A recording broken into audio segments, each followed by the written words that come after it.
নমস্কার বন্ধুরা, আকাশের রান্নাঘরে আপনাদের সবাইকে স্বাগত। আজকে আমি একটা চিকেন কষা বানিয়ে দেখাবো, দেখতে থাকুন। এখানে আমি চিকেন নিয়েছি, চিকেনটাকে নুন আর লেবুর রস মেখে রেখেছি, 10 মিনিট রাখবো। এখানে আমি একটা ভাজা মশলা করব, দেখতে থাকুন। এখানে শুকনো লঙ্কা দিয়েছি, এখানে দেবো একটু ধনে, দেবো একটু গোলমরিচ, গোলমরিচ দেবো অল্প করে, আমার যেহেতু চিকেনটা কম। এখানে দেবো 1 চামচ মৌরি,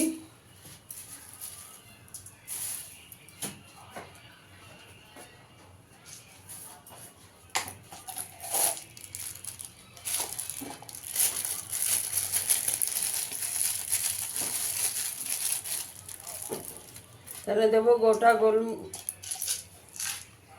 গরম মশলা দেবো,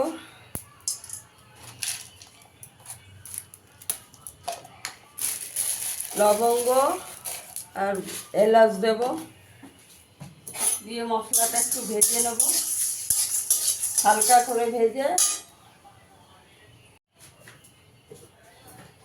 কড়াইতে তেল দিয়ে দেবো, সাদা তেল, 3 চামচ মতন তেল দিয়ে দিয়েছি। একটু দারচিনি ফোড়ন দেবো শুধু। এখানে আমি একটা বড় সাইজের পেঁয়াজ কুচি করে রেখেছি, এটা দিয়ে দেবো। পেঁয়াজটা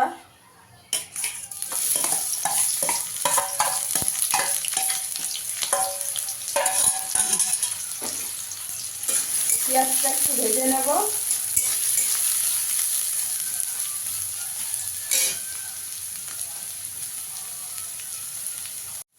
পেঁয়াজটা আমার দেখুন হালকা বাদামি কালার হয়ে গেছে। এবার আমি আদা রসুন থেতো করে রেখেছি, দিয়ে দেবো।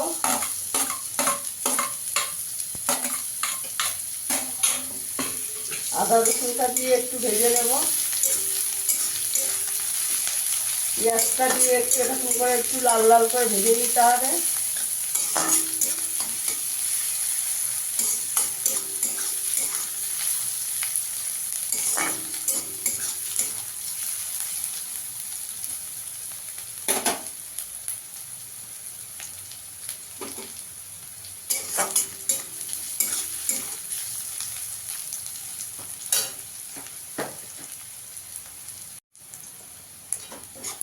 আদা রসুনটা দিয়ে একটু ভাজা হয়ে গেছে, এবার আমি চিকেনটা দিয়ে দেবো।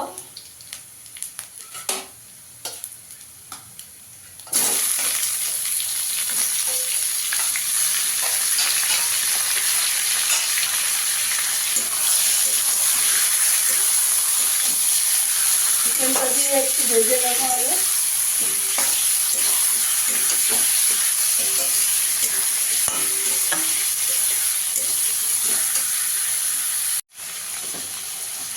চিকেনটা এই যে হালকা করে একটু ভাজা হয়ে গেছে, এবার আমি টমেটো কুচি দিয়ে দেবো। এবার আমি কিছু গুঁড়ো মশলা দিয়ে দেবো, হলুদ গুঁড়ো দিয়ে দেবো, কাশ্মীরি লঙ্কার গুঁড়ো দিয়ে দেবো। আর কোনো মশলা দেবো না, আমি একটু কারি পাতা দিয়ে দেবো।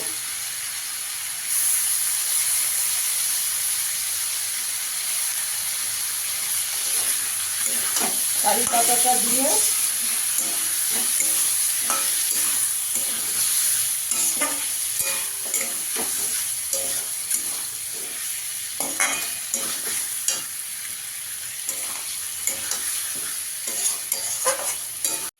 এখানে আমি 2 চামচ টক দই ফেটিয়ে রেখেছিলাম, এবার টক দইটা দিয়ে দেবো।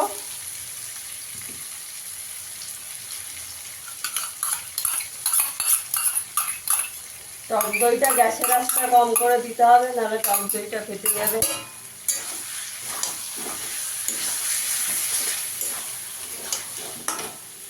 টক দইটা দিয়ে একটু কষিয়ে নেব। কাঁচা লঙ্কা দিয়ে দিচ্ছি, আর যে ভাজা মশলা করে রেখেছি ওটা 2 চামচ দিয়ে দেবো।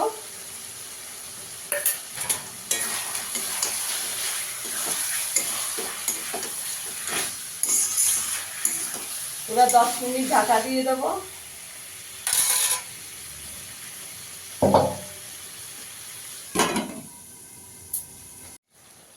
ঢাকাটা খুলে একটু নাড়া দিয়েছি, আমি মাঝখানে 2-1 বার নেড়ে দিয়েছিলাম। এটা আপনারা রুটি, পরোটা, লুচি, পোলাও সবের সঙ্গেই খেতে পারবেন। আমার মতন একদিন বানিয়ে দেবেন। আর আমার ভিডিওটা যদি ভালো লাগে লাইক করবেন, শেয়ার করবেন, চ্যানেলটাকে সাবস্ক্রাইব করে দেবেন, আমাকে পাশে থাকবেন, আমাকে সাপোর্ট করবেন বন্ধুরা। আর একটু ঢাকা দিয়ে দেবো।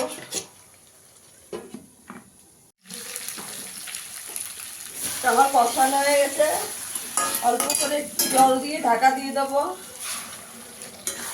ঝোলের কষা কষাই হবে এটা, আর অল্প জল দেবো।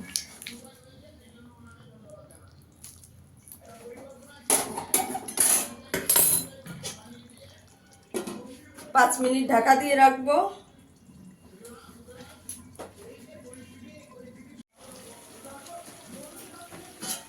চিকেনটা হয়ে গেছে। একটু কারি পাতা দেব,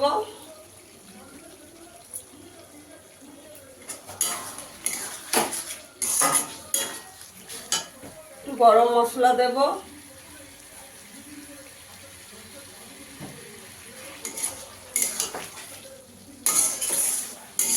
হয়ে গেছে আমার চিকেনটা। দেখুন বন্ধুরা, সুন্দর কালার এসছে। এটা রুটি, পরোটা, পোলাও সবের সঙ্গেই খেতে পারবেন। এবার আমি একটু ঢাকা দিয়ে রাখবো 5 মিনিট, তারপরে আমি সার্ভ করে দেখাচ্ছি। দেখুন বন্ধুরা, আমার চিকেন কষাটা হয়ে গেছে। চিকেন কষাটা কেমন লাগলো আমাকে কমেন্টে জানাবেন। সবাই ভালো থাকবেন, সুস্থ থাকবেন, ধন্যবাদ।